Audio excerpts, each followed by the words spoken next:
ఏంటంత ఆశ్చర్యంగా చూస్తున్నారు? వాళ్ళిద్దరూ ఇంకా పెళ్లి చేసుకోలేదు. ఎందుకో తెలుసా? మీ అనుమతి కోసం, మీ ఆశీర్వాదం కోసం.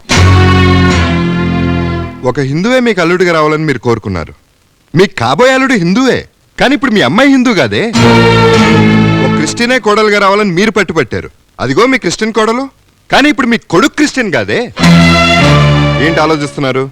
మనం కోరుకున్నట్టే అల్లుడు కోడలు దొరికారు, కానీ మన కొడుకు కూతురు మతం మార్చుకున్నారే అనే.